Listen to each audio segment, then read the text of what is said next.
Good morning, Chicago. You're listening to Inspirational Perspective. I'm your host, Linal Harris, your very own life coach, right here on WBON 1690 AM, the talk of Chicago. Inspirational Perspective on your radio is all about murdering mediocrity and living the best life possible. So as I ask you every Sunday morning, are you living the best life possible? And this is the place to be to explore that possibility. Well, good Sunday morning, the last Sunday of July 2018. July 29th. 7:10 a.m. and good morning. Man, I'm excited about today's topic. Create your future, or how to create your future. Because I think more than anything, this is what we've been leading up to. When it comes to the topics that we've had. If I were to go back and kind of just cover overall the topics. I mean, we talked about identity, right? Knowing who we are, and every aspect, right? But most importantly, who we are as creators, who we are spiritually, and the power that we have based on our identity. And then we also talked about our physical identity. We talked about Black identity specifically. And then after that, we talked about how to go to the next level. And this month, I've had a number of different guests on who've shared themselves and their expertise. And I'll tell you, I've learned a lot. As a matter of fact, Rita Colburn last week, man, she was amazing. I don't know about you, Emmanuel. So you had, the cool thing, Emmanuel, he's in the studio this morning. Good morning, Emmanuel. Good morning. And he has the responsibility of editing all this audio and video and things like that. So when you went back through it, did you pick up any additional nuggets from Rita Colburn from last week? The thing that stood out to me was about the part where she was talking about staying present and living in the present moment and not worrying about what's going to happen in the future, but living right now and in that moment. And then another thing was when she was like, I'm going to take care of racism on Wednesday. I really love that. She doesn't she acknowledges that racism is an issue, but she's like, I'm not going to focus on it all the time because I got to live my life and I got to do the best that I can do. I got to create. Yeah. And she's a creator. And so Rita Colburn was here. She's the director and producer of Maya Angelou and Still I Rise. So if you haven't had a chance to watch that, you absolutely should. It is phenomenal. And if you missed last week's show, you can catch it. Do we have the full version ready for upload now? Yes, we do. So that'll go on YouTube today then. That'll go on YouTube this evening. So awesome. So that was amazing. So we had Cheryl Robinson Jackson in the studio as well earlier in the month. We've had a number of guests, so phenomenal time with them. Today, what I want to talk about is creating your future. But before I do that, I want to acknowledge my wife. She had a workshop yesterday, phenomenal workshop, sold out workshop. I think a number of times because it was sold out at the last minute. So she had enough material for the people who had registered and a few people who came that morning who bought tickets. The last, I think, like 2 or 3 tickets. And she was like, uh-oh. So I was her copy guy. I had to go handle all that. But phenomenal workshop. I learned a lot as a speaker. So thank you for that. And congratulations to you, Hun, on a job well done yesterday. And then after the workshop, I had the opportunity to go to the Ghana Fest. And the reason I have to bring that up is because the love you all showed me at that fest, let me tell you,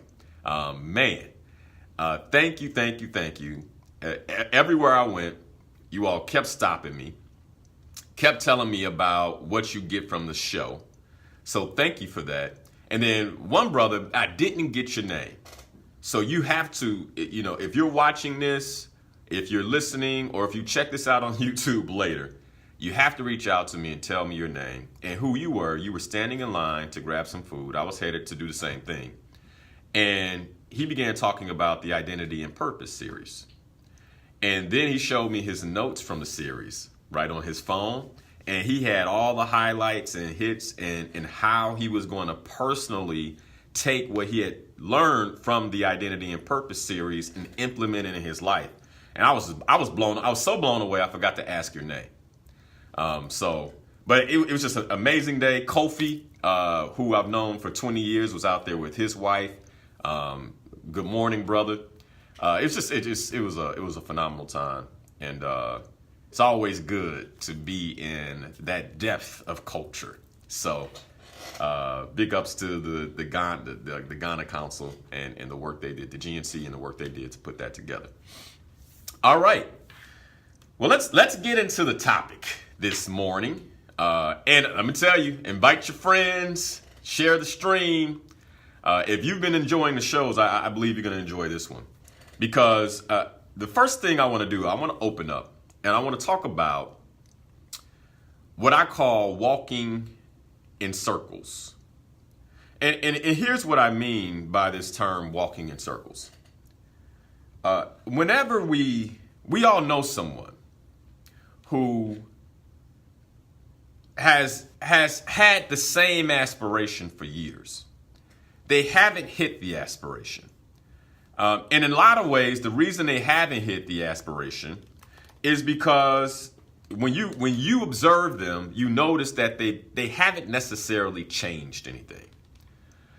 They still have the same habits, the same way of being. There's nothing that they're necessarily doing that will shift the outcome of their life. And in many ways, we'll say they're at a standstill, right? This person is at a standstill, but they're not. Because all of us are busy doing something. They're busy doing something. And the reason I say walking in circles is because what I'm finding is so many of us are busy. So many of us are consumed. I mean, like filled to capacity. One of the things we're going to talk about a bit more in detail is capacity. So many of us are reaching our capacity, but when we look at the outcome of what it is that we're creating, we don't see results. Why is that? It may be because you are walking in circles. Now, I'm not saying literally, okay? But what I'm saying is that you're walking in circles in your life. And so the things that you're busy doing are things that are not creating progress. The things that you are busy doing are things that aren't necessarily taking you towards your goals.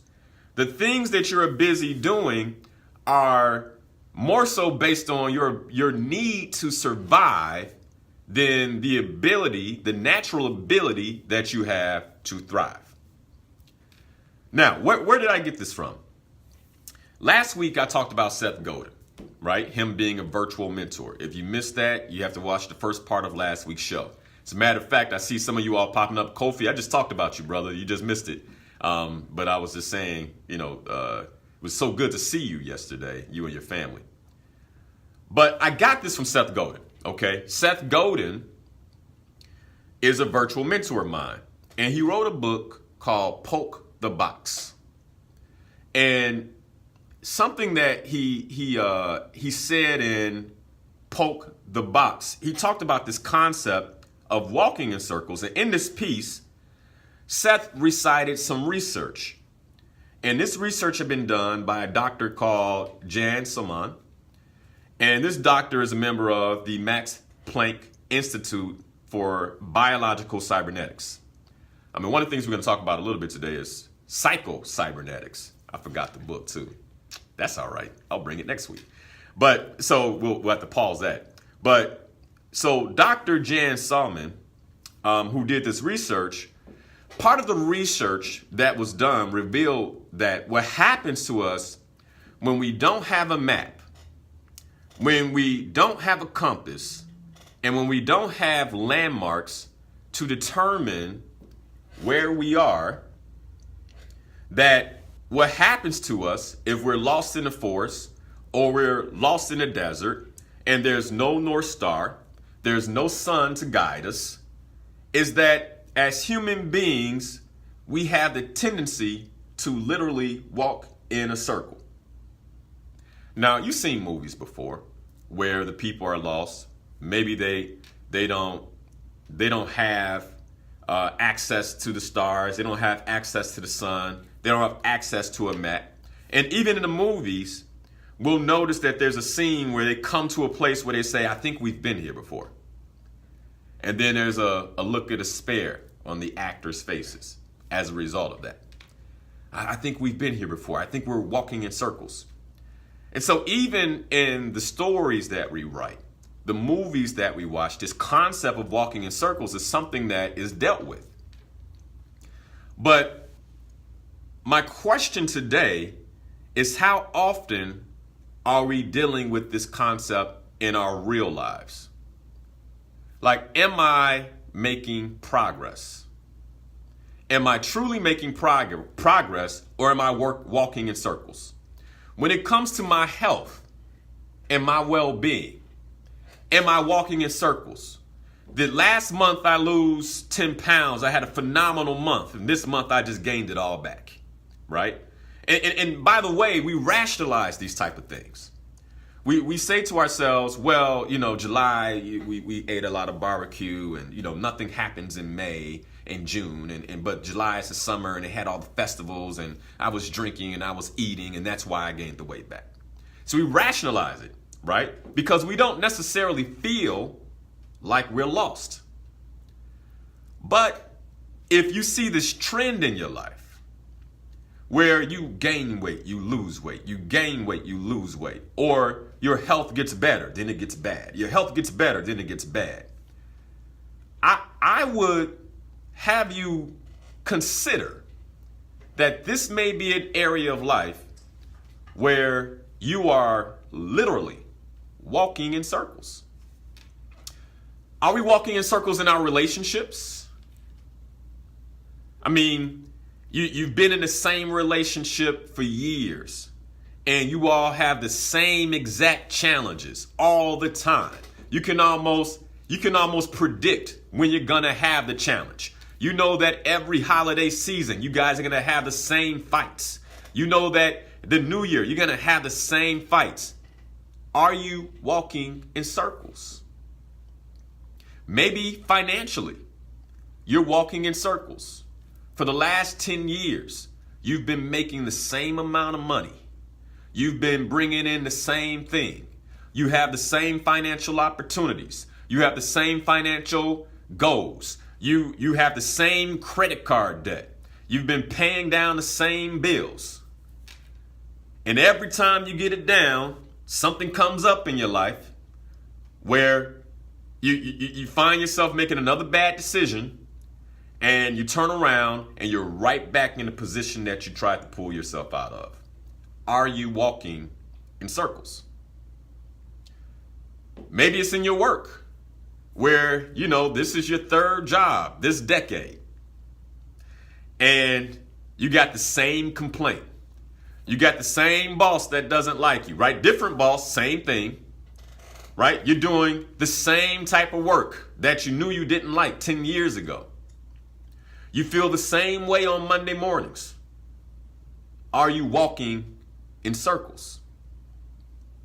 Now, Dr. Jan Salman did this research. And one of the things that he shared in the research is that regardless of how hard we try to walk in a straight line, to get out of the woods, to get out of the hot desert, to get out of that financial situation, to change our health, that somehow we always end up right back where we started. We literally walk in circles. And so what he said after that is, don't trust your senses, because even though you might think you're walking in a straight line, you're not. All right, so you might say, well, Linal, what are you getting at here? What do you mean don't trust your senses? What I'm saying is, at some point, you got to stop trusting the thing that you've been trusting that's not producing results for you. If you've been trusting survival, like the push, the grind ain't working for you.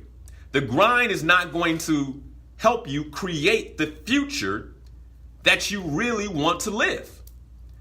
Again, the topic today, if you're just joining us, is how to create your future. So you're not creating that future. You're walking in circles.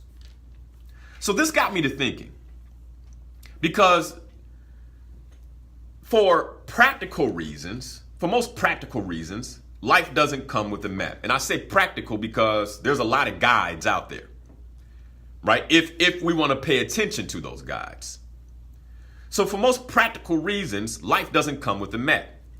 And we're not born with a user's guide or an instruction manual. When we were blessed with my son a year ago, we didn't get an instruction manual specifically created for him. So the most that I can do is I can pass on to my son the lessons that I've learned. But what if I haven't learned how to get out of the circle? What I will effectively do is pass on that same way of being, that same level of confusion, that same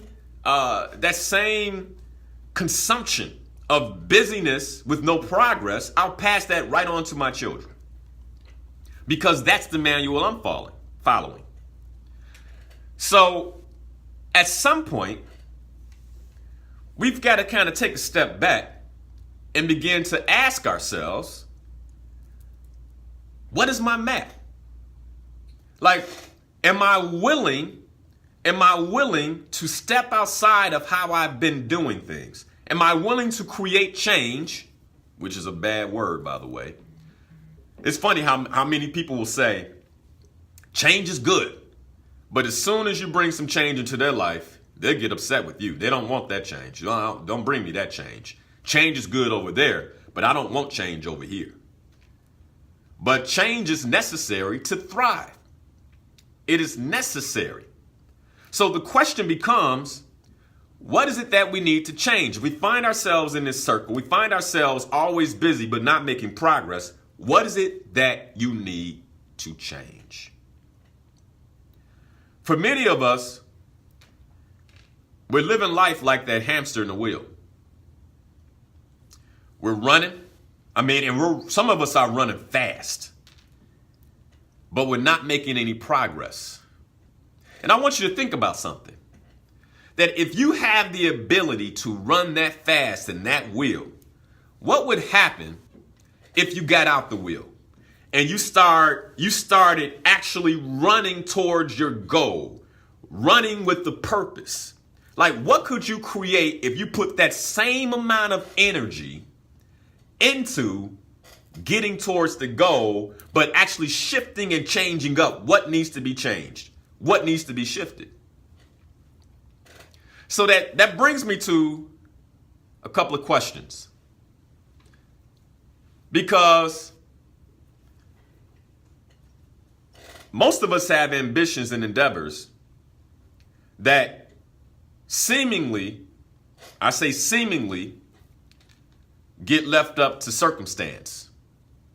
And the reason I say they get left up to circumstance is because most of us, unfortunately, we stop. We stop as soon as a situation becomes a barrier to where we want to go. We run up against it. So I want to give you another mental picture of this. Because with a lot of us, we have a goal. And you'll say, well, Linal, I've been running towards the goal. I've been going after the goal. I've been focused on the goal for 10 years. I've been listening to you. You tell me I'm going to encounter resistance, and I've encountered the resistance, but I don't necessarily know what to do with the resistance. And so what happens is we run into a wall, boom, and then we turn around and we retreat. Then we get re-inspired, and then we run right back into the same wall, boom, and then we retreat. I mean, if that's not a circle, I don't know what is. And today what I want to talk about is breaking through. Breaking through, because one of the major components, one of the major responsibilities that we have when we're creating our life is the ability to not just have a goal, but actually create breakthrough results upon reaching the goal. And I'm going to talk about how to do that in a moment. So whether by beating the odds with obstinate persistence or by calling out and reaching for help, progress can be on the other side. So my question for reflection: what do you do when you are up against progress? Progress is eluding you, is another way to ask it. Like, what are you doing when you realize that your progress is eluding you? Like, what do you do? Like, what type of thought process do you go through? You pause? Do you stop and get help?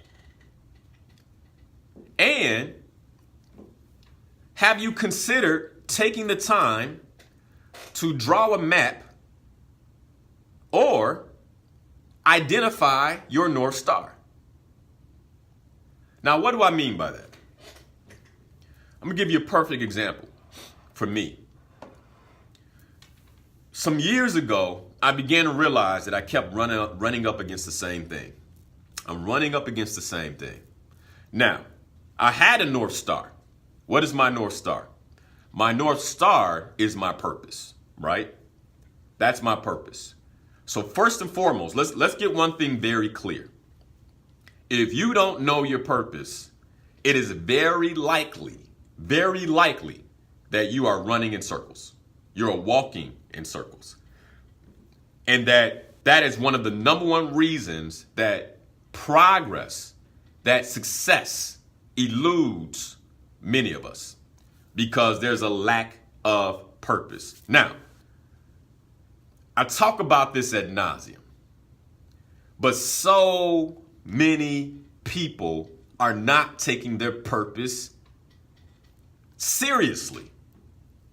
Like, what is your purpose? And by the way, I get that it doesn't all sink in at the same time. I get that. I was having a conversation with my mom, and she's listening right now, and she was saying, "Linal, I've been listening to you for a while." And I was listening, this is a month or so ago. She's like, I was listening this past week and something clicked. Boom. I get it, right? I mean, this is one of the reasons why inputs are so important, right? Because what are you listening to? Because at some point, if you don't get it, it will click if you keep listening. If you keep listening, something to happen, right? Something to, boom, it'll click.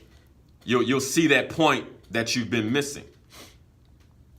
But one of the points I want to drive home that you cannot miss is the power of purpose. I know it sounds cliche. I get it. I get that so many people talk about it.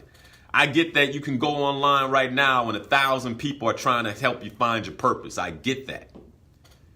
And 1,000 people are trying to help your purpose because they understand the importance of it.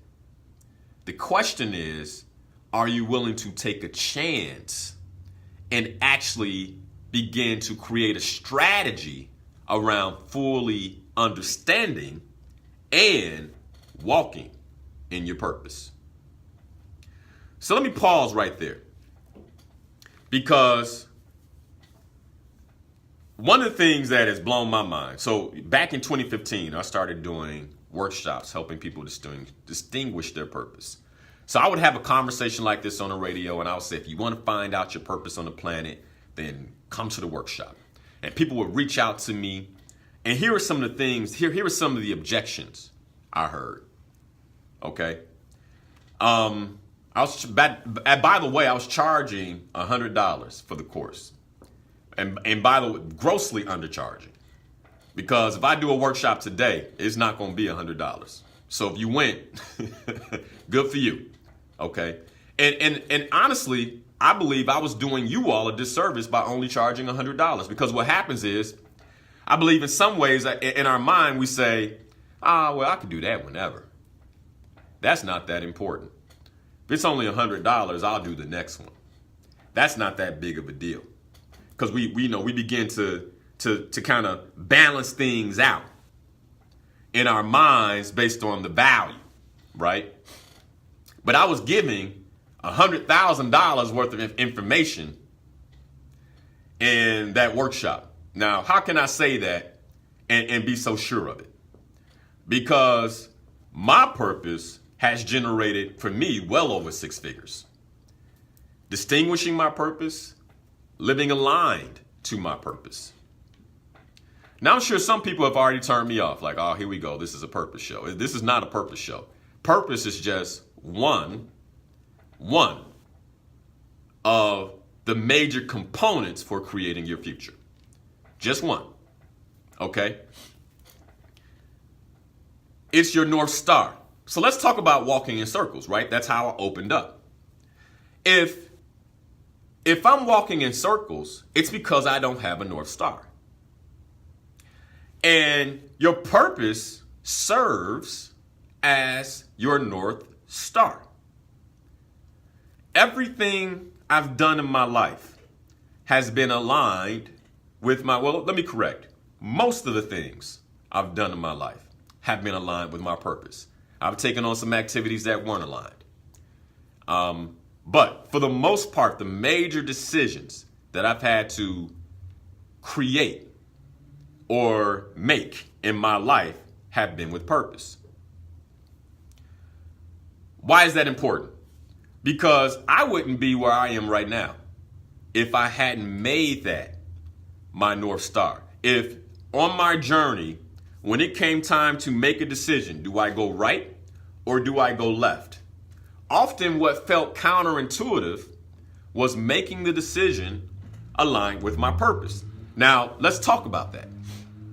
Because if without a North Star, our propensity, right, based on research as human beings, without a North Star, without something to guide us, the natural propensity is to walk in circles. So let's say that I'm walking with a tinge to the right. And this tinge to the right is what has me walking in circles. But I have a North Star, which is my purpose. So then I come to a fork in the road. Intuitively, I'm likely going to want to go right. But when I slow down, stop, and reflect and align the decision with my purpose, the North Star will likely say, no, the right decision is to go left. And that's going to be a tough decision because everything in me, right, there's no resistance internally to going right. Because intuitively, based on research, we walk in circles, I want to go right. But purpose, the North Star says, that's not the right move. You should go left. Perfect example. I don't think Perry would mind me saying it. So Perry was at my wife's workshop yesterday. And she was giving us an example of a situation that happened in her life where she was a journalist. She was working for a paper. She was writing. And she was doing 2 days out the week on the radio. Okay. And she was passionate about the work that she was doing on the radio. She felt like the work she was doing on the radio was aligned with her purpose. And she was at a particular event that she was covering for her newspaper job as a journalist. And her boss was there. And he overheard her tell someone that, wow, this is something I'm going to have to talk about on the radio. And he was livid because he only wanted her to work in one lane, right? He wanted all of her attention to be going on the journalistic work that she was doing. And so that Monday when she got to work, she shared how he came to her And he gave her an ultimatum. He said, either you all here and you leave that radio job, or you quit and you do radio. Now, mind you what I said, and she stressed this, that the journalism job was how she was making her money. That's how most of her money was coming in. And she was only doing 2 days a week on the radio. She said in that moment, she knew in her heart that radio was where she was supposed to be. She gave her 2-week notice. Most of us wouldn't do that, because most of us are more concerned about our survival than walking aligned with our purpose.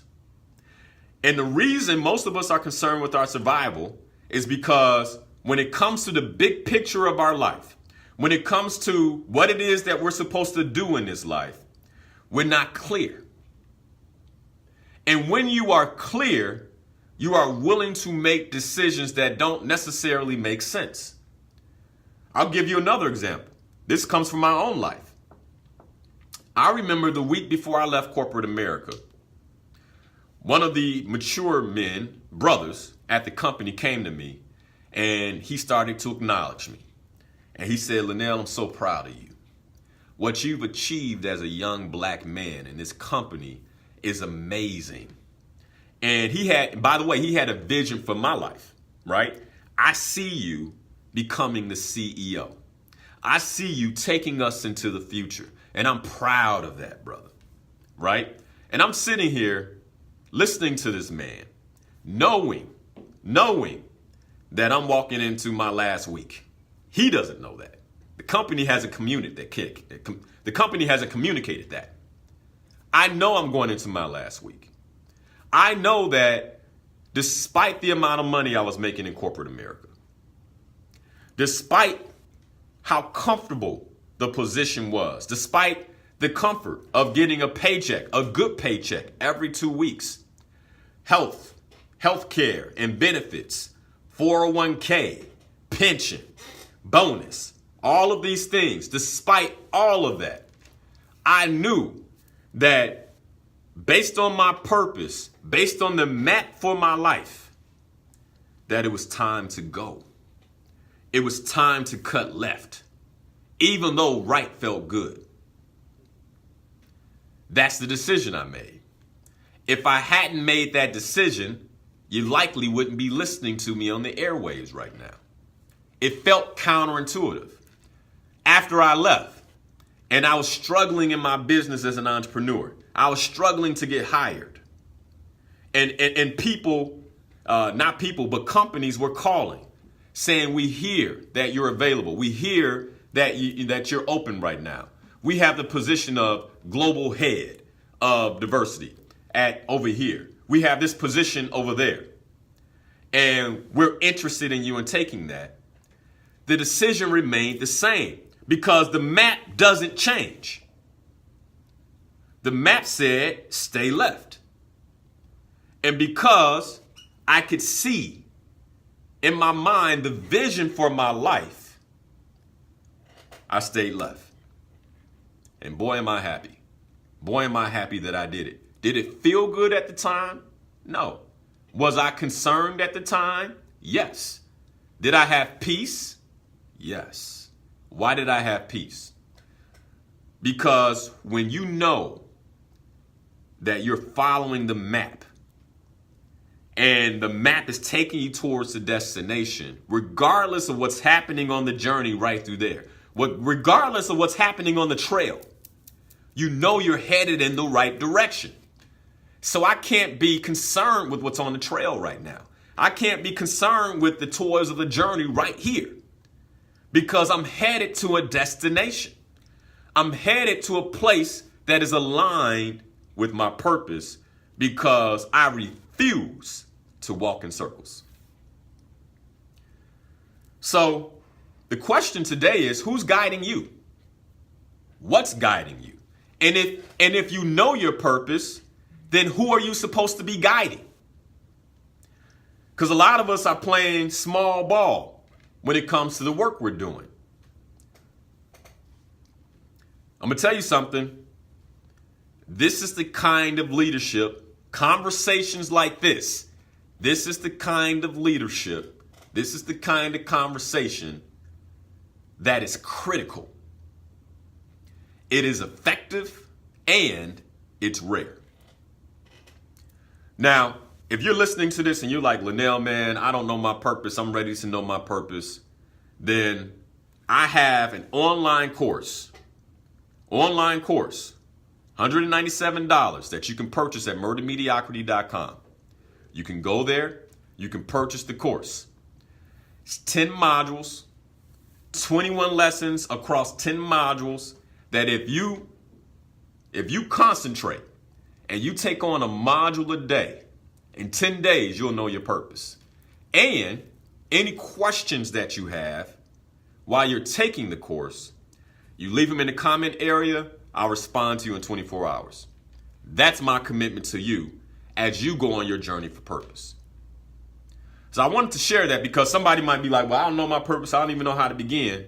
That's how you begin. Now, let me address the $197. Because a lot of us have money objections. And I'm not just talking about money objections for this course. I'm talking about money objections for anything that you know you should be investing in. Because we'll sit back and say with our mouths, oh, I'm investing in myself. Oh, I'm going to take myself to the next level. But then as soon as the money conversation comes in, we got all these reasons why we can't. All these reasons why it won't work. Man, you don't understand my situation. And I'm going to tell you something.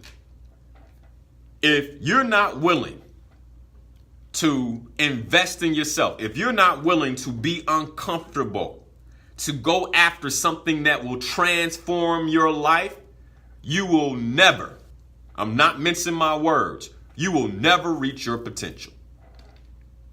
At some point, you got to be willing to get uncomfortable.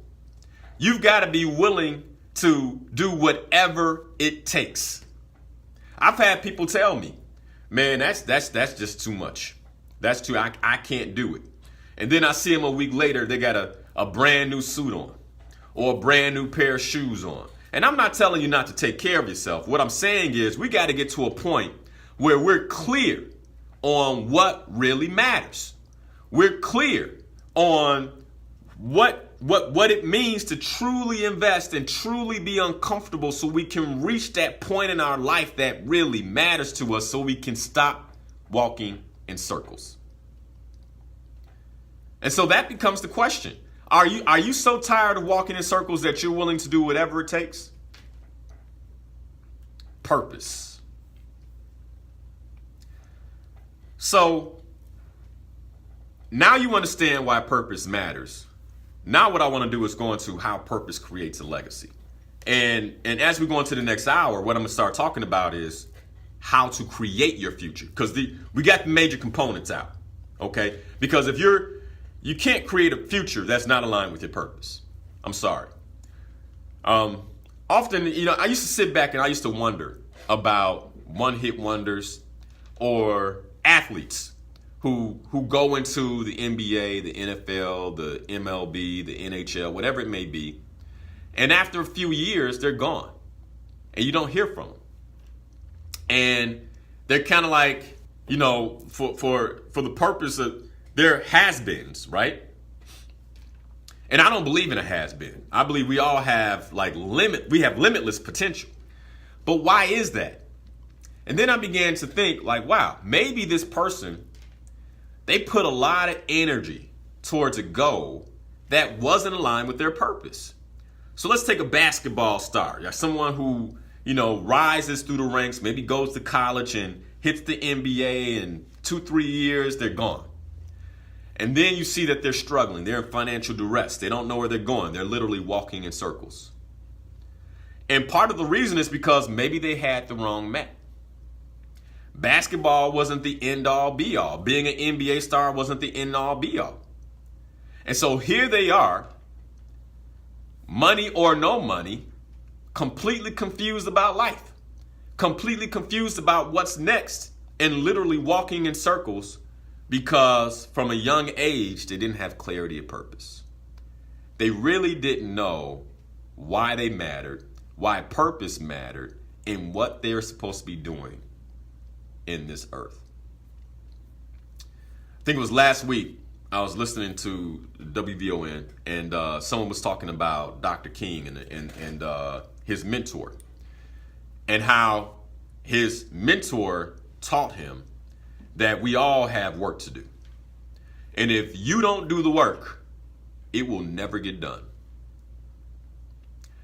And I've been thinking about that all week. I mean, Emmanuel, if you don't do your work, whatever work that is, it will never get done. That means that there will be a hole in our society if you don't do your work. If I don't do my work, it will never get done. And that means that there will be a hole in our society because I haven't done my work. For those of you watching the stream, those of you listening, if you don't do your work, it will never get done. And because you're not doing your work, because you don't do your work, it will leave a hole in our society. So then you look at the current circumstance. You look at our political climate. You look at the state of our country.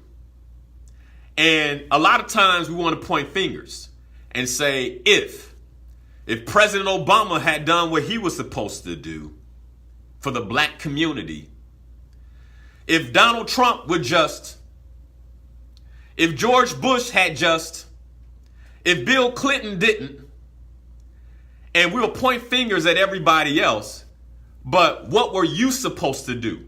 That while Clinton was doing his work, you would have been doing your work, and it would have come to a happy medium. What were you supposed to do? That when President Obama was doing his work, you would have been doing your work, and that would have come to a happy medium. Maybe the community would have got where they were supposed to get because you were living your purpose. So we got to stop blaming other folks and look at ourselves and ask ourselves, am I doing my work? Am I doing my work? Am I creating my future aligned with the map? And this is how purpose creates legacy. So when we think about our futures, I don't know anybody. I ask you, Emmanuel, do you want a legacy?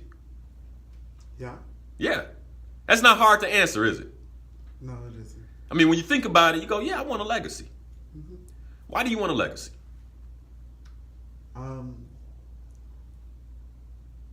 want a legacy so that my name can just live on, so that my children. That's what I thought you would say. Yeah. Now, you might say, well, that's Emmanuel's ego talking. I'm going to say, no, it's not. There's something inside of you that made you say that. There's something inside of you that made you feel that way. There's something inside of me that's creating the exact same desire. And anybody that's being honest with themselves, they want to create a legacy. Mm-hmm. The thing is, we don't know how. A lot of us don't know how. And here's how I know you want to create a legacy, because you admire other people that have. Right? So I hit Emmanuel by surprise, and he gave me the answer I thought he would give, because that's what's in him. He was created with this seed of greatness that is germinating and wants to make something happen that is remembered, because that's why you're here. You're here because you're supposed to create something that makes you immortal. I'm here because I'm supposed to create something that makes me immortal. You're here because you are supposed to create something that makes you immortal. That's what legacy is. That's what legacy is. And so you do the work, and then years later people say, remember Emmanuel Leonard? Let's remember his life. Let's talk about his 20s. What did he go through in his 20s? Let's talk about the breakthrough in his 30s. Let's talk about what he did for the community in his 40s. Let's talk about how he poured into other people in his 50s. What can we learn from that, right? How'd that make you feel just hearing that? It made me feel good. Yeah, man. Why? Because it's resonating with your spirit. That's what you're here for. You're supposed to create something that matters. That's what we're all here for. So if you're walking in circles, it defeats the purpose. You're not here to survive. You're not here to pay bills. I mean, that's a part of being a responsible human being, but that's not the purpose. The purpose is to create legacy. And your legacy is your responsibility. It is nobody else's. Your legacy is your possibility. So then the question becomes, what's possible? What's possible in your life? Like, when you think about 20 years from now, Emmanuel, do you see possibility? Yeah, I see more than possibility. Nice. Yeah. For those of you listening, I know that when you think about the next 10 years, you think possibility. So if you thought possibility 10 years ago and it's not happening, then what's the disconnect? That's what we're going to talk about in the next hour. Like how to bridge that disconnect. Because we all have possibility. As a coach, one of the first questions I ask anybody that reaches out to me. So when a person reaches out to me and they say, hey man, I'm interested in your services. I want to know what a life coach does. And by the way, let me say this before we go to break. It's fascinating to me how people feel about life coaches these days. And I've been told, man, you shouldn't call yourself a life coach because, it kills your credibility. But that's what I am. Now, I can introduce myself as an executive coach. I can introduce myself as a performance coach. I can introduce myself all kinds of ways. But that's more about what I do, right? But ultimately, I'm going to tap into your life. I was having a conversation with a gentleman who's an executive. And he was trying to get me to steer in one lane. No, let's just talk about the work. Let's talk about the work. I said, yeah, okay, we can talk about the work. But the leader that you're being is also the leader that you're being with your wife and your children. He paused. He said, I guess you're right. This is a life thing. One of the biggest mistakes we're making is that we're segmenting it out. But my point about this is, I have yet, when it comes to coaching and people, there's some bad coaches out there. There's some people who don't know what they're doing, yes. And there's some doctors who don't know what they're doing. I haven't seen you stop going to the doctor, though. All you do is you change them. You go find a good doctor. You get some references, don't you? That last doctor was horrible. I ain't going to that doctor no more. Right? There's some bad lawyers. I know a young lady right now is going through the divorce. Her first lawyer was horrible. Got a lot of money out of her, though. She didn't swear off lawyers. She would have found a new one. So it's funny to me when I hear people swear off life coaches. I don't mess with life coaches no more. Oh, but you didn't swear off your attorney. You didn't swear off your doctor. You didn't do that. You're not swearing off everybody else that helps you. I've had bad carpenters. I've had bad contractors. I've had bad plumbers. That don't mean I don't call a plumber when I have a plumbing need. I just find a good one. Y'all better stop it. I'm going to tell you why there's so much drag on life coaches. Because life coaches bring personal change. Good ones. And you love to throw all of them in a bag and say they ain't worth nothing. But there's some good ones out here. I'm going to tell you. And I know that because some good ones have changed my life. I would not be where I am without the help of a life coach. I just had to get on my soapbox and say that. When we go into the next hour, how do you create your future? And how do you distinguish your possibility? What's your legacy? And how do we take all of that to create a lasting vision that will help you create the future you intend to live? We'll be right back after these messages. You've been listening to Linal Harris. I'm your host, the host of Inspirational Perspective, right here on WBON 1690 AM, the Talk of Chicago.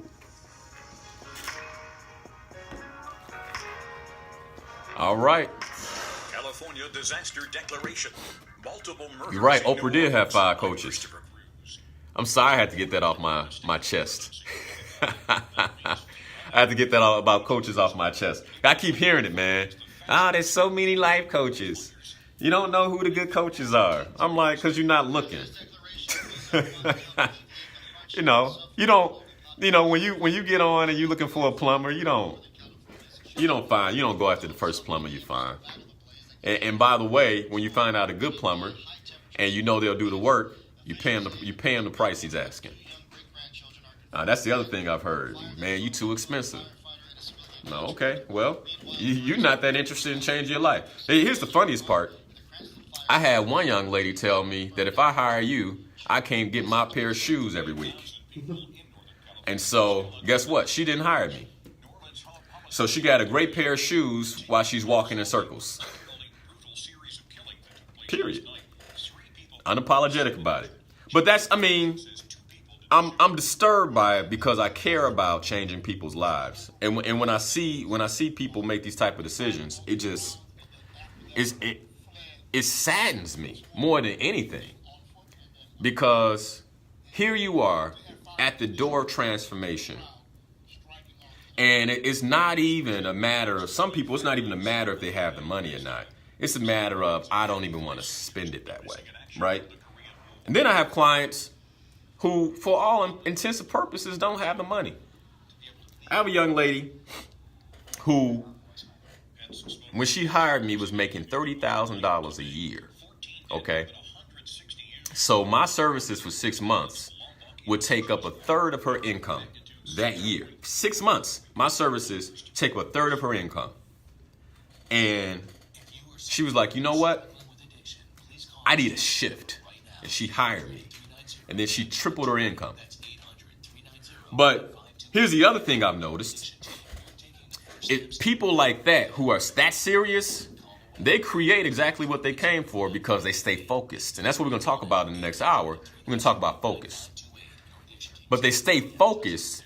And then that's how she went and created. She took $30,000 to $90,000. And then get this. After she worked with me for the first 6 months, because she created what she created, she hired me for another 6 months and blew her expectations out the water. And I'm going to tell you, it wasn't me. It wasn't me. It was the methodology combined with the work she was willing to do. And that's it. But if you're walking in circles, that's what you should be concerned about. Not what can I afford? I don't have time, or I've invested in the wrong thing, or I don't want to make any more mistakes. It should be everything. You should be doing everything you can to get out that circle. Everything you can. And I'm constantly looking at where am I in circles? Like where am I stuck? So that way I can make the shift, right? So when we come back, I'm going to talk a little bit about what coaching is and what we do in coaching, because I think it's necessary. 2, so you all know what a good coach is. But 2, because when it comes to creating your future, that's really what coaching is all about. It's giving you a platform and a methodology to help you create the strategy to create your future.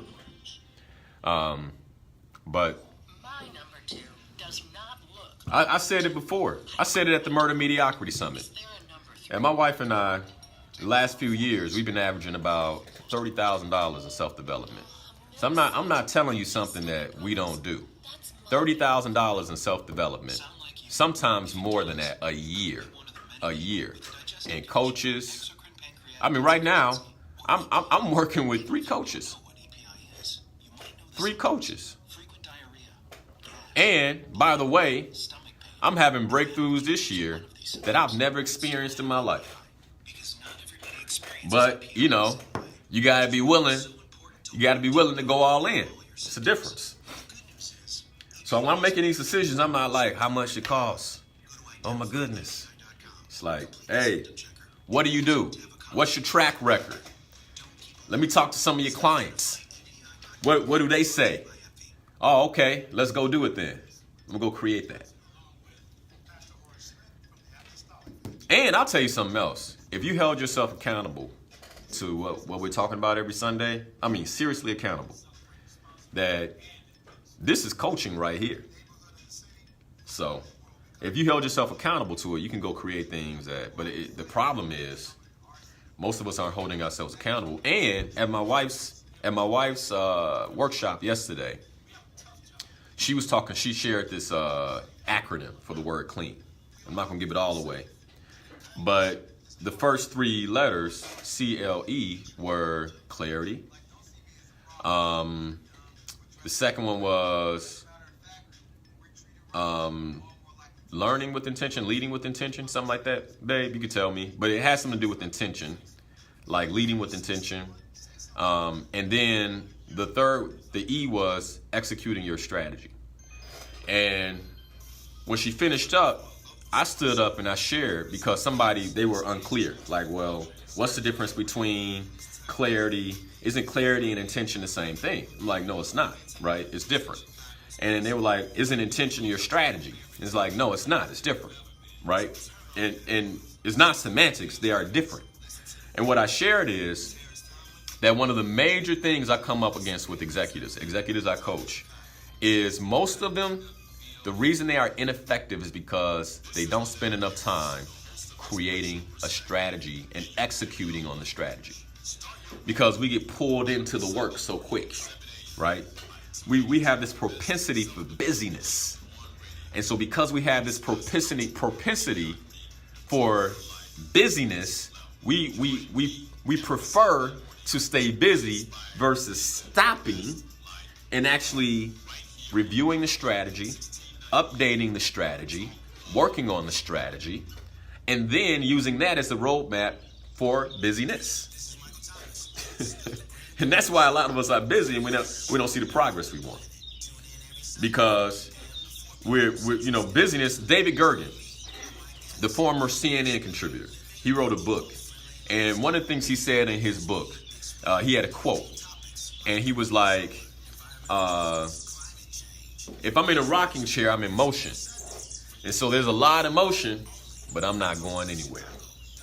And what he said is a lot of us are in rocking chairs. A lot of motion, but we're not going anywhere. So the question is, are you in motion in a rocking chair, or are you actually making progress and moving forward? So, hope you guys are getting something from this. The views expressed on our programs are not necessarily those of WVON, Midway Broadcasting Corporation, or participating sponsors. Live from the Xfinity Studios at WVON. We're your original local media. You're listening to Inspirational Perspective with Linal Harris on 1690, The Talk of Chicago.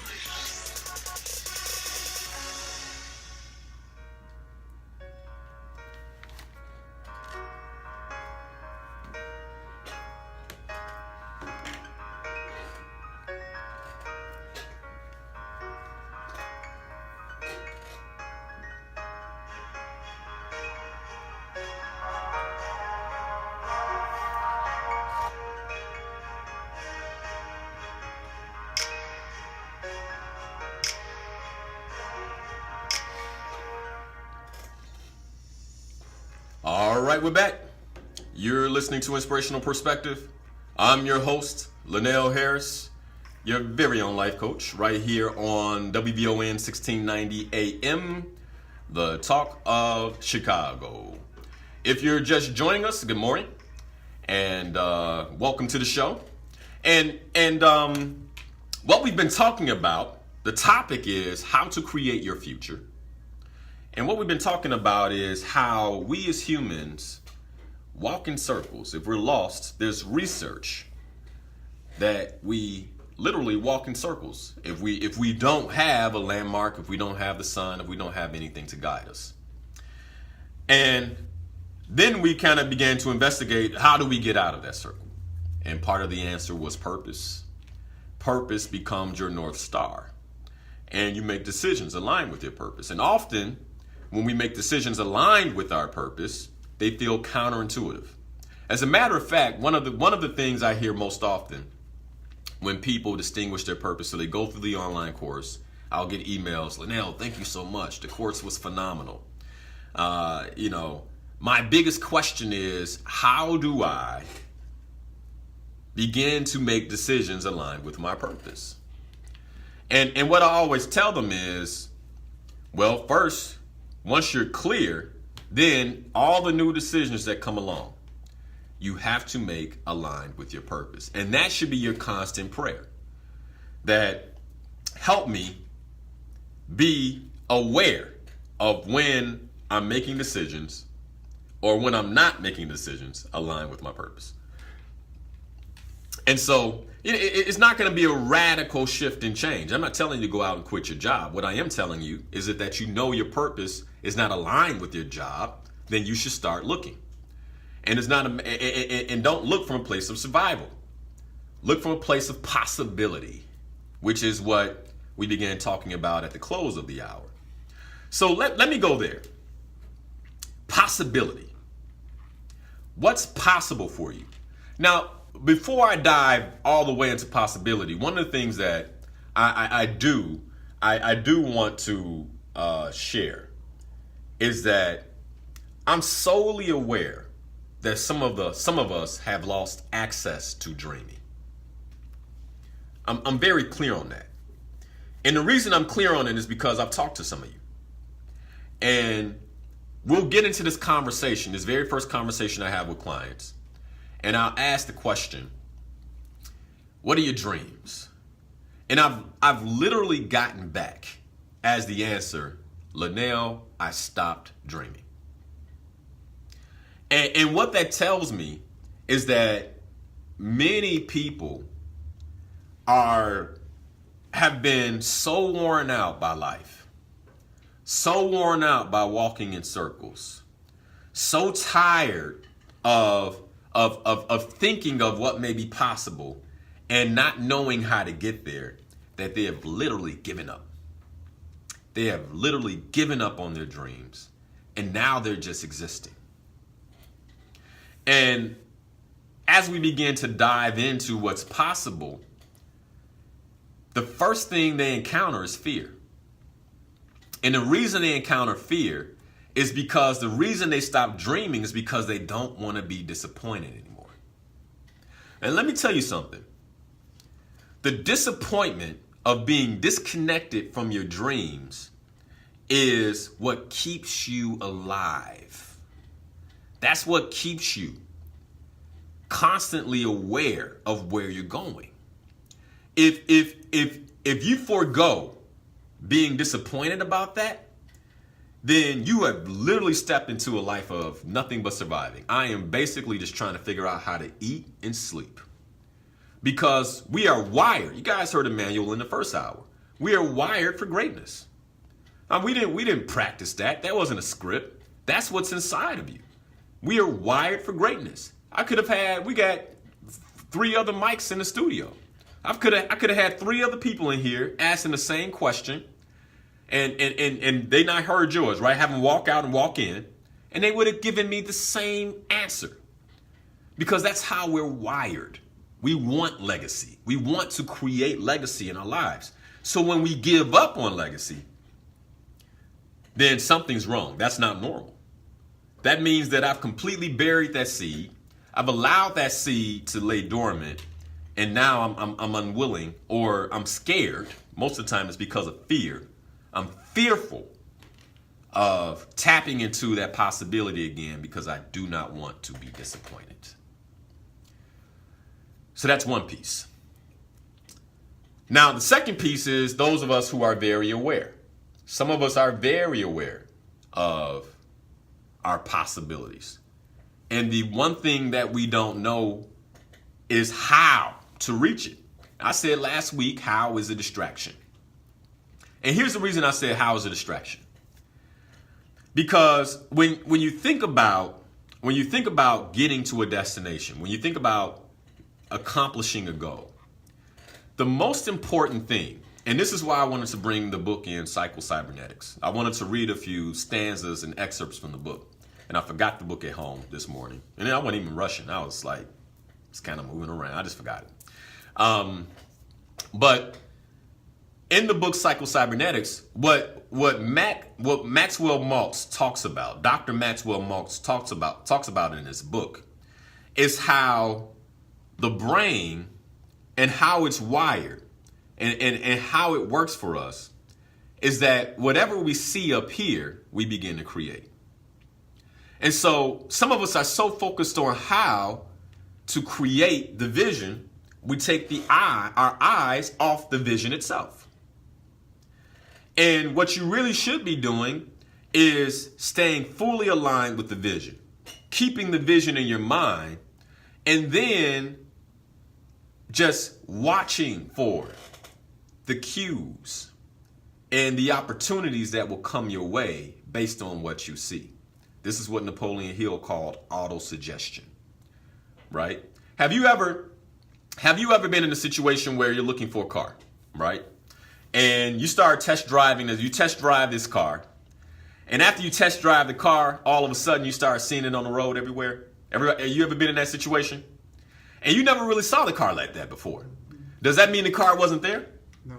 The car was there. You just didn't notice it. But because now the car there's a permanent picture of the car in your mental, in your vision, right? In the mental picture you have in your brain. Then now your brain can actually see the car in a different way than it ever had before. So now you're at the light. You see the car there. Oh, there's another car going that way. All those cars are the car that I want. It's no different when you create a vision of legacy in your life. If I have a vision for what it is that I want to create, then if I keep that vision clear, and by the way, the vision is mentally compelling. It's something that when I think about, it shifts my emotions. When I think about it, it inspires me. When I think about it, it makes me feel a certain kind of way. And I keep that vision. I keep my mind present to that vision, despite my circumstances, despite what's happening from my life, despite the fact that it may look like it's impossible, that I'll begin to see the little pieces that will bring my vision together. I mean, it's the same thing that happened with Africa. When I said I'm going to do work in Africa, I didn't know how I was going to do it. I said it in 2017. I'm going to be doing, my wife and I, we were talking about it. I'm like, I got to get to Africa. I got to get to Africa. Something in my spirit. And then all of a sudden, it's July. And I have connections to Ghana, connections to the government of Rwanda. I'll be in Sierra Leone. I didn't have those connections going into 2018, but it was the vision. And then when I was put in a place where I saw it moving by, I reached out and said, wait. I need that. That's my car, right? So this is possibility. And the first question I will ask a potential client is, what's in the way of your possibility? And this is a powerful question because many of us haven't distinguished what's in the way. What's in the way of your possibility? And this is not a futile exercise, by the way. Like, get clear. Because what you're doing is you're literally gaining clarity on your barriers, your obstacles, the resistance that you will face. What's in the way? Linal, my fear is in the way. Linal, my job is in the way. Linal, my current relationship is in the way. You might even say my children are in the way. Whatever you believe is in the way of you creating your possibility, you need to know that. And the reason you need to know it is because it's almost like if I'm going to run through a minefield, I need flags on that minefield. I need to know where the potential pitfalls may be for me, right? It's one of the reasons why in the workshop that I've done for Purpose, by the way, I might do a workshop soon. So y'all be listening. I might do a Purpose workshop very soon. A live one here in Chicago. If you're out of town, you might want to fly in for it. We'll just take the day. Take the day and pour into you all. And you'll walk out with a purpose, I promise you. And if you already know your purpose, you'll walk out with strategies to live that purpose. But my point is, in the workshop, I would often say, what are your fears? Distinguish your fears. See, the thing is, you got to know, like when you're at war, you want to know where the enemy is. Now, you don't hear a general saying, we're just going to attack. Oh, let's just attack. Well, sir, where's the enemy? It doesn't matter. We're just going to head in that direction. We know they're over there. No, you want to know where they're entrenched. You want to know if you have, guerrilla fighters in a building. You want to know if you have snipers on the roof. Because if you know that, then you can create a strategy for how you're going to create your future based on that. So when it comes to creating legacy and creating our future, one of the reasons many of us have a difficult time in creating the future that we're looking to create is because we don't know ourselves well enough. Not only do we not know our purpose, but we don't even know our own fears. Like we experience the fear when it happens, but we're not distinguishing like, oh, wow, that stopped me. I'm afraid of that thing. Okay, that's interesting. That's good to know. Let me write that down. So that way I know the next time that I do it, notice I said we're not going to run away from it, right? Because when you're at war, you don't run from the enemy, you attack the enemy. So next time I come across that fear, I'm going to do what it was I was doing. I'm going to enter into that afraid. I'm going to prepare myself. I'm going to fortify myself. I'm going to create a strategy around how I'm going to go after that, even with my fear. And that's how we begin to create our life. So then the next question becomes, all these things I told you, hopefully they make sense. But in order to pull them off, you need a certain level of clarity and focus. So then you have to ask yourself, what's blocking my focus? What's blocking my focus? I have a project that I'm working on right now. And the goal was to have the project done by the end of the month. And I'm a little bit behind. And so last week, as I was looking at my milestones, I asked myself, well, I've been busy. And there's a lot of things I could say. I could say, well, I had to support my wife with her workshop. And so I was watching our son while she was working. I could come up with all kinds of excuses. But when I got clear in terms of what's blocking my focus, I had to ask myself, what am I doing during my workday? What am I doing in my waking hours that I need to stop that will give me a different level of focus? And then as I started to think about it, I wrote that stuff down, right? Now, just to ask yourself that question and to be with the question and then to write it down takes a certain level of clarity and focus. And a lot of us, we have so much going on that we're not stopping and getting still. You say, well, Linal, how did you get still? I do it right after meditation. Perfect time. I'm quiet. My mind is quiet. My body is quiet. For you, it might be after prayer. I don't know what it is. But you need to find that time when you're the most quiet. Is it the morning? Is it before you go to bed? And ask yourself these questions. What's blocking my focus? What are the things I should stop? And by the way, one of the things I distinguish I should stop, I don't necessarily want to stop. It's fun. I enjoy it, right? But then that's where the vision comes back in.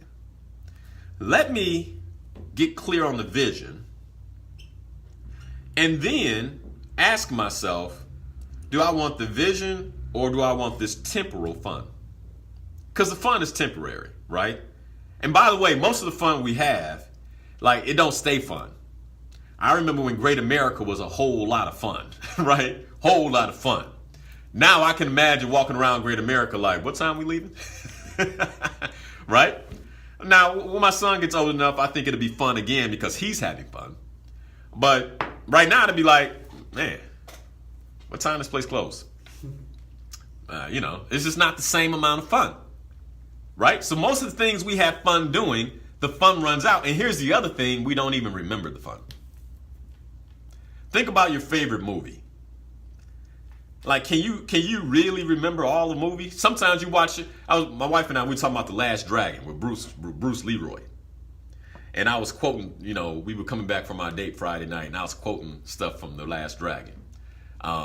With Vanity and the little dude who was like, I got moves, show me some moves. I don't know if y'all remember that, right? You seen The Last Dragon? No. Oh man, you gotta watch The Last Dragon, brother. Anyway, with Bruce Leroy and Show Enough. You don't remember that? And Manny was looking at me like, man, what are you talking about? Y'all remember? Hey, give me some hearts on Facebook if y'all remember The Last Dragon. Y'all remember The Last Dragon with Bruce Leroy.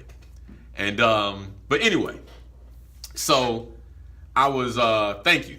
Yeah, they remember The Last Dragon. But my point is, that was one of my favorite movies, right? I spent a lot of time watching that movie as a young person. And I'm trying to remember lines from the movie, and I can't remember them. I mean, that was fun that I had, but it's not meaningful anymore. And by the way, it lacks so much meaning that I'm like, we need to rewatch it. I want to show you one of my favorite movies. That's what I told her, right? I need to rewatch the movie so I can remember the lines. But some of us are giving up on the permanence of our legacy to have fun right now. And it just doesn't make sense. It just doesn't make sense. So we have that question of possibility. What's in the way of possibility? And then I asked the question, if we moved all of that out the way, what would become possible? And most people who go through that line of questioning, they see access to their possibility, right? They're like, man, if we move that fear I have, right? Because fear is, basically false evidence appearing real.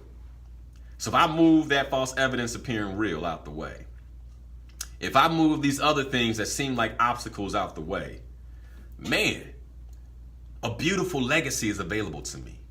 A wonderful future is available to me. And where I get them is, we're not going to worry about how we're going to do it. We're just going to begin to focus on creating the future. All right, so how is that done? The first thing I do when I begin working with a client, and I just got an email from one of the participants in my group coaching who told me, she said, Linal, I was like, 3 months to get to a goal? Because when you work with me, we don't start working on goals right away.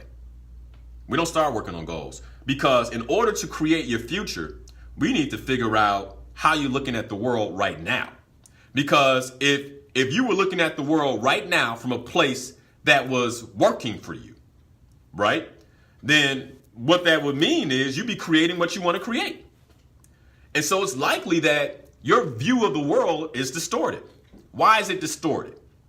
Psychologists call this cognitive distortions. What psychologists say is that as human beings, we all have one of 15 cognitive distortions.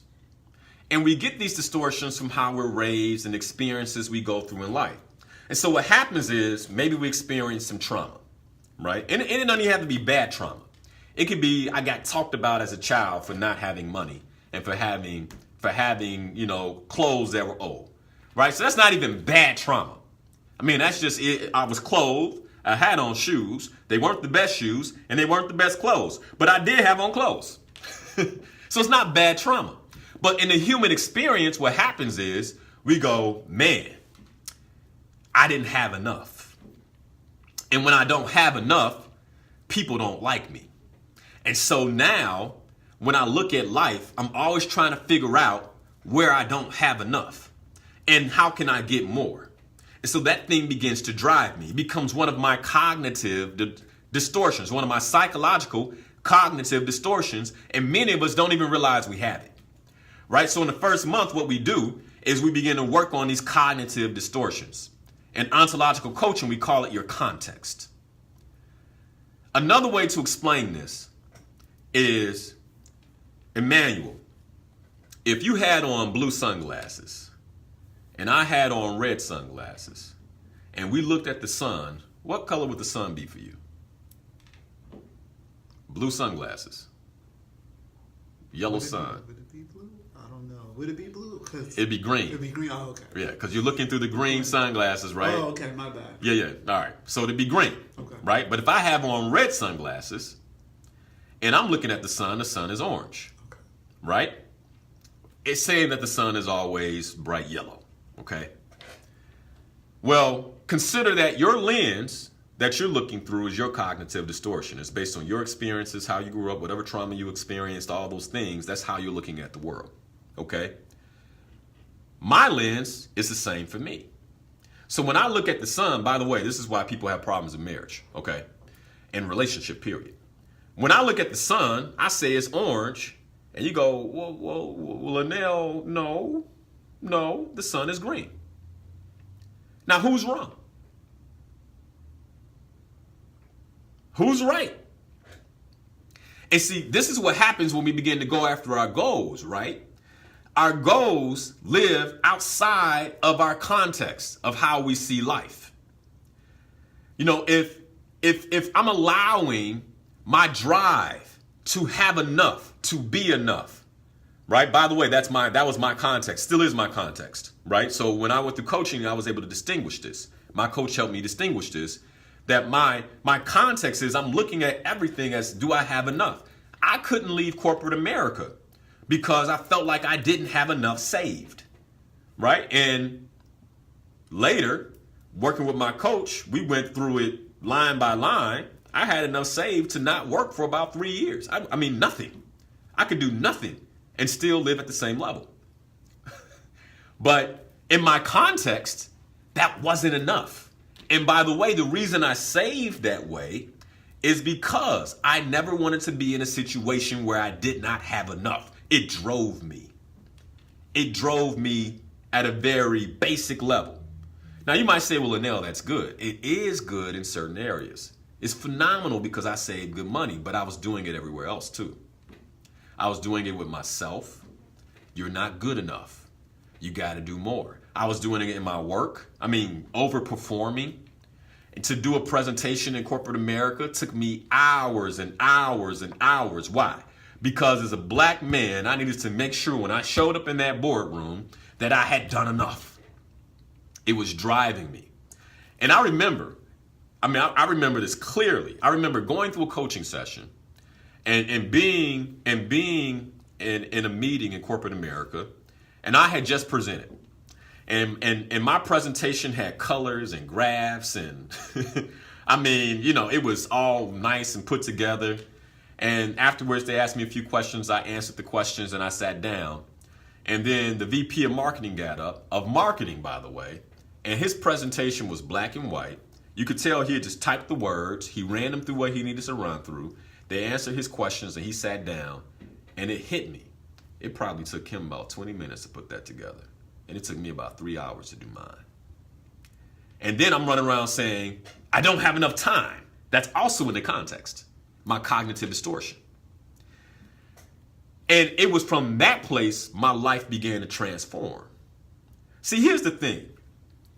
When I got into coaching, it wasn't like I didn't have a good life.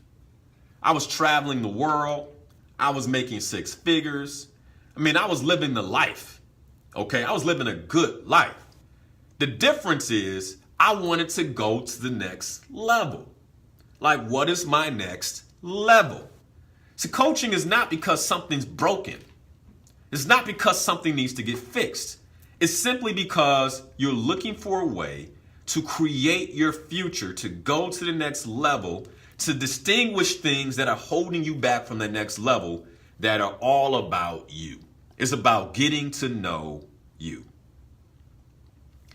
So when I got clear on my cognitive distortions, all of a sudden I had this different level of awareness.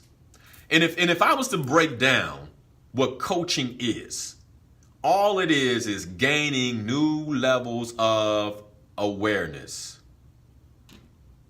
New levels of awareness. If you learn something about yourself that you didn't know, you walk out this studio and you learn something about yourself you didn't know, Emmanuel, what does that do for you? Gives me a perspective on how I'm thinking. Yeah. And what does perspective do? Why do we enjoy perspective? We enjoy perspective because perspective gives us more choices. As human beings, we like options. We want more options. We want more choices. Sometimes more choices aren't that good. It can disturb us, right? Walk in a cereal aisle. Unless you're clear about the kind of cereal you're going to buy based on commitments you have, then all those choices become way too much, right? For me, I'm clear. I already know too much sugar, too much. So it is all of a sudden it's narrowed down to like Cheerios, right?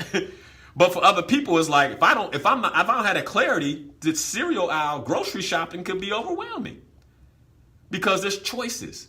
But we like choices. And so basically, what coaching provides is brand new awareness.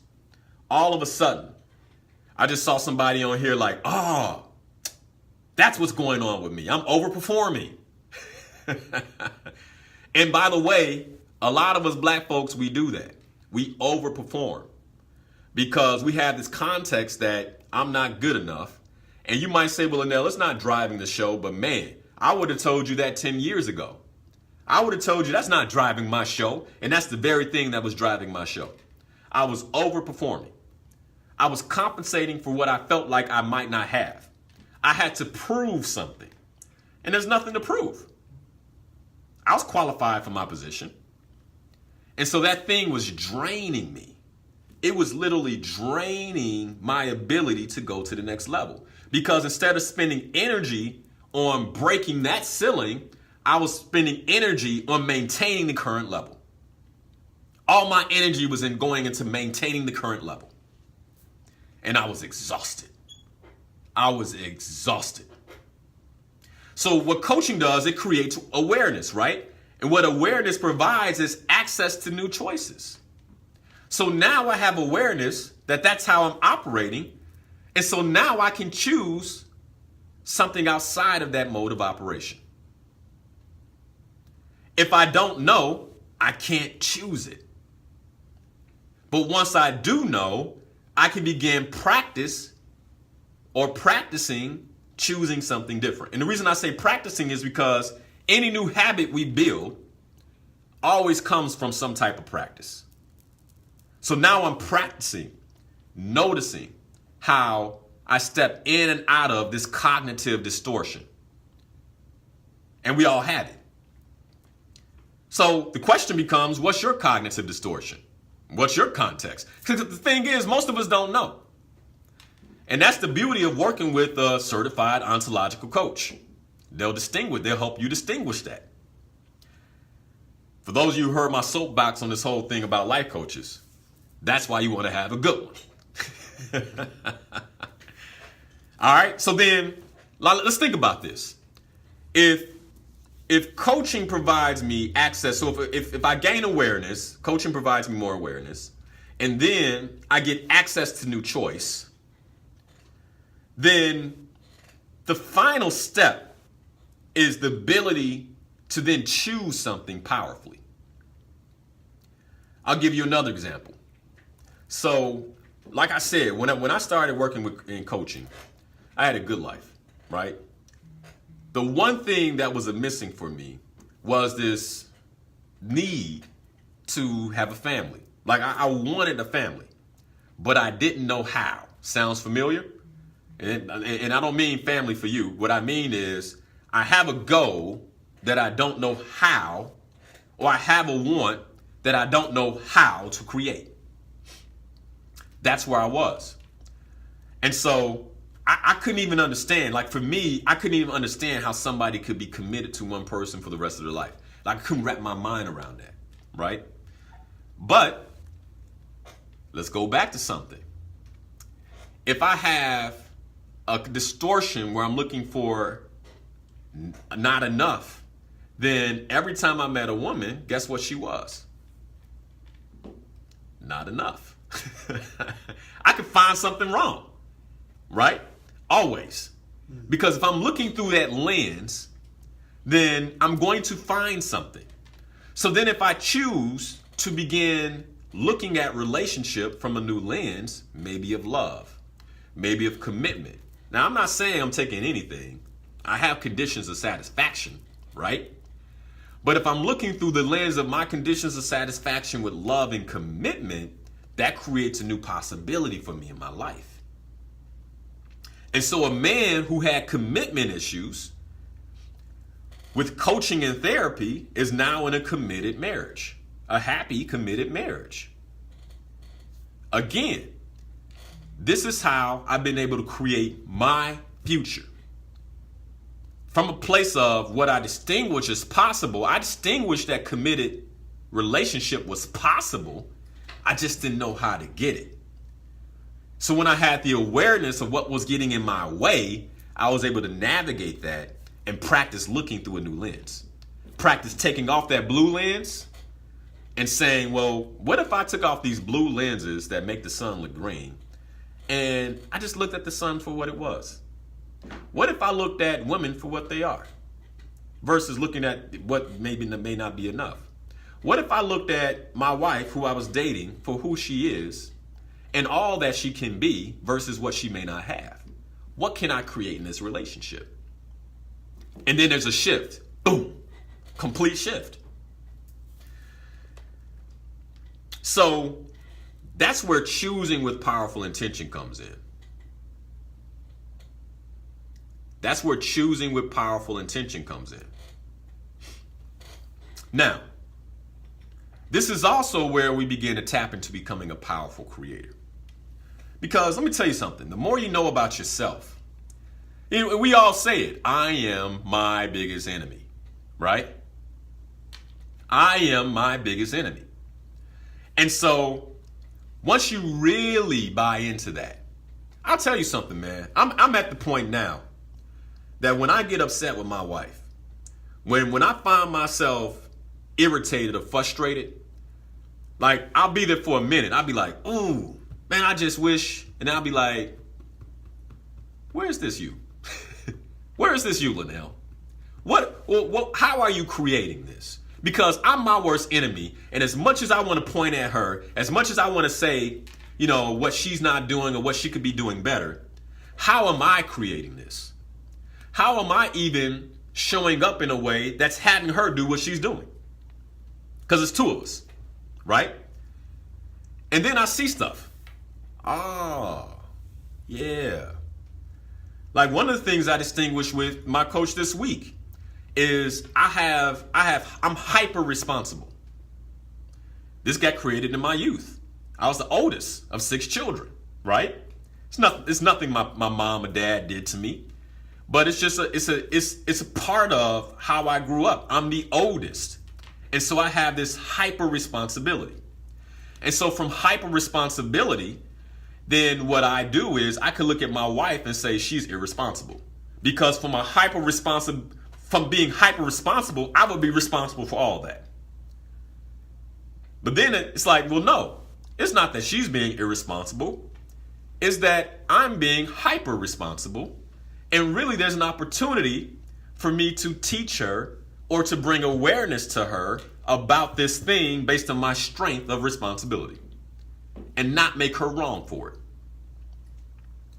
No way I would see that without coaching, right? Because we're typically in our stuff. Here's the other thing that it provides. And this is why it's so critical. I believe coaching is so critical to going to the next level. Whether it's one-on-one, whether it's in a group, whether it's listening to the show, whether it's inputs through podcast, and holding yourself accountable to those things, this is necessary to go to the next level. Here's another example. So when you think about creating something, it's creating, we talked about it, it takes a certain amount of vision, and then it takes a certain amount of action, right? And what happens is many of us will go into action, but go into action from a place that's from survival or not from possibility. Let me distinguish what I'm saying here. So I talked about being an ontological coach.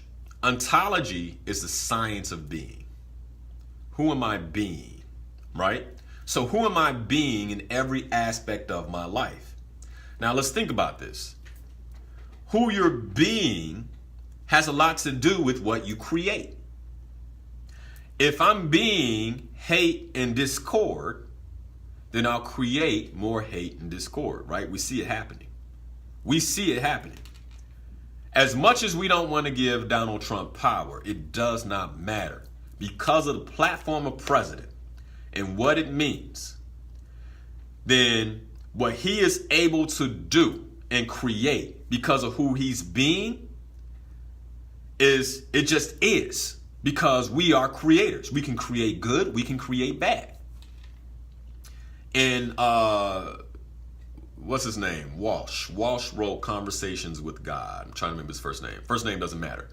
But one of the things he talks about in Conversations with God is this faculty of creation that we have, right? By the way, a lot of people think the book is blasphemous. I would challenge you to read it regardless of your religion. Because he enters in this conversation with God that really is a conversation about what it is to be a creator. And some of the answers that God gives him in the book is, you did that. Right? Like, y'all created that. I didn't create that. I gave you all the ability to create. I made this beautiful planet.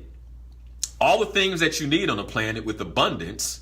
And then when catastrophes happens, you look up and say, Lord, I didn't make a skyscraper. So when the skyscraper falls, why are you looking at me? You created that.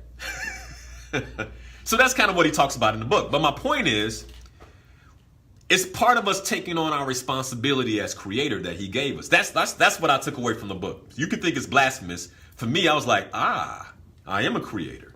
I am responsible. So how am I staying in tune with my creator as I create? Who am I being? Who am I being? Ernest talks about this all the time on Saturdays. Who am I being? So who am I being with myself? Like, some of us need self-healing because it's going to be impossible for us to create the future until we're whole and complete. Rita Coburn talked about that last week with Tori Roberts in his book Wholeness. Right? Which I ordered, by the way. I'm going to read it and then likely have him on the show. But, so we're trying to create, but we're not even being with ourselves. We can't stand ourselves. We don't love ourselves.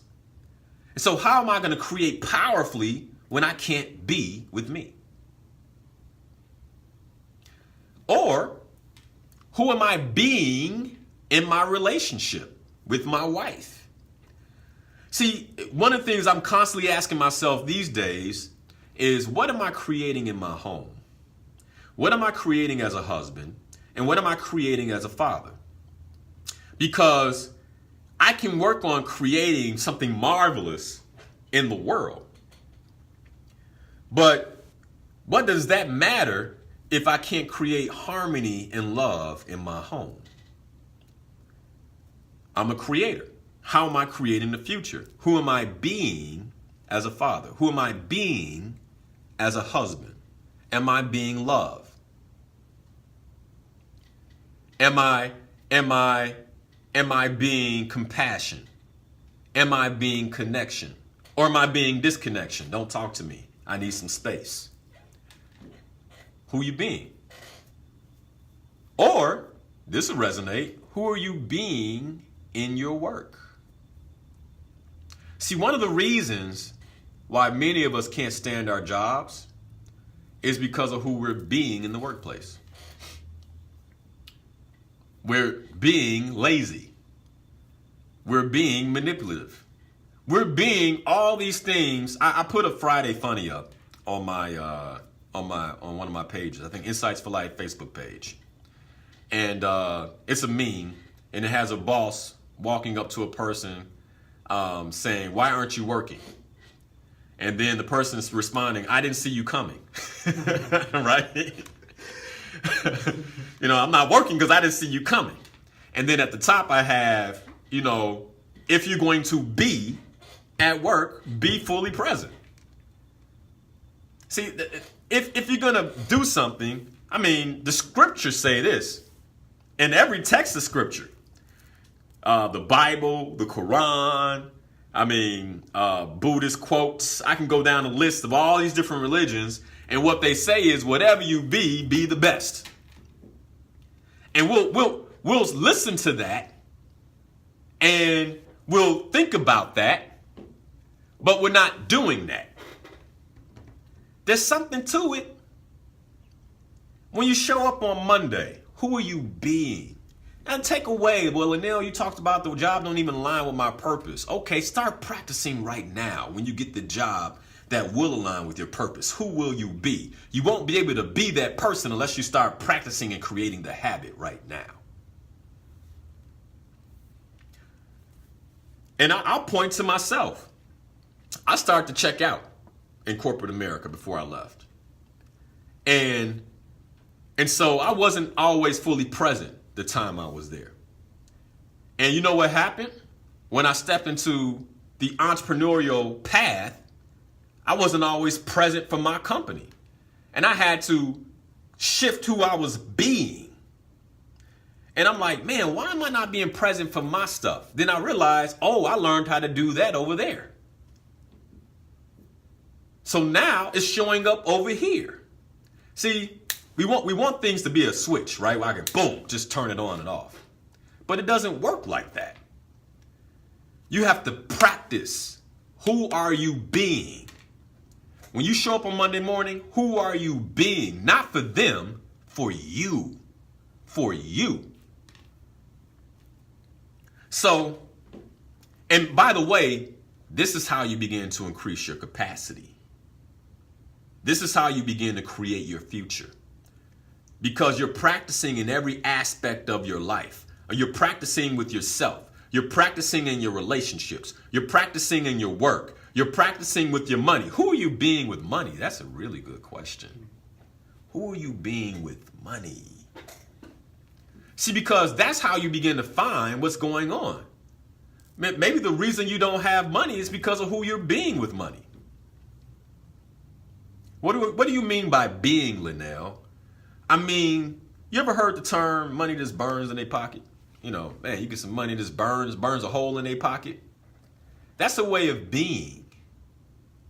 That's who you're being with money. It's too many stories of people who didn't make a lot of money that attained levels of wealth. I'm not even talking about celebrities. I'm talking about little old ladies that made $30,000 a year and retired a millionaire. Right? It wasn't about how much money she had. It's about who she was being with the money she got. Who are you being? Are you being a possibility creator with your money? Are you being legacy with your money? Because we're talking about legacy here, right? Like, how do you create that legacy? You can start creating a legacy today. Most of us have excuses for where we are right now. Well, I can't do that, Linal. You don't understand. I only make $20,000 a year and blah, blah. Okay, then you should be saving at least $2,000. Because if you lost that job and you were making 18, you figured out how to survive. We're good at that. Right? You figure out how to survive off 18. You're making $20,000 a year right now. You figured out how to survive off that. And then you lose that and start making 18. You figure out how to survive off the 18. So who are you being with your money? Are you being vision? Do you have a vision? Recently, my wife and I, we put a large sum of money into an index annuity. The index annuity is not going to do anything for us today. It's not. As a matter of fact, it was a lot of work. Had to call a bunch of financial institutions and move the money around, and they want to give you the runaround because they don't want you to move the money. It's a lot of work. What pushed us through the work was the vision for the future. The vision for the future, I told my wife, I said, we're doing this because then we solidify our future. Because at 65, at 60 years old, at 65 years old, we're at choice. Hey, where you want to go? Where do you want to live? Right? It's the vision for the future. Who are we being with our money? We're being our vision for the future. Or we can go get a big, beautiful, bogus house. I say bogus because a lot of us live in bogus houses, big bogus houses. I say big bogus because it ain't ours. It's the bank's. And we're trying to figure out every month how to pay the rent to the bank. And I say pay the rent to the bank because you likely will never pay it off. Who are you being with money? Who are you being for your legacy? Who are you being for your future? Who will you be today that will change the trajectory of your life tomorrow? That's the question. That's the question that we should be thinking and asking ourselves every day. Am I walking with purpose? Am I following my North Star? Or am I walking in circles? Am I creating from the future? Am I truly tapping into my legacy? Am I doing the work that only I can do? Am I delivering to this planet the work that I'm supposed to deliver that will neutralize some of the stuff that's happening around us? I believe the work that I'm doing can neutralize this. I believe the work that you are supposed to do can neutralize this. The work that we're supposed to do collectively to build up this community, to make this community what we know it can be, the vision that we have. Are we creating that, or are we walking in circles? What's blocking your focus? Are you aware of your cognitive distortions, the things that are driving you from your past that don't even matter anymore? Are you aware of those things? And once you become aware, how are you making your choices?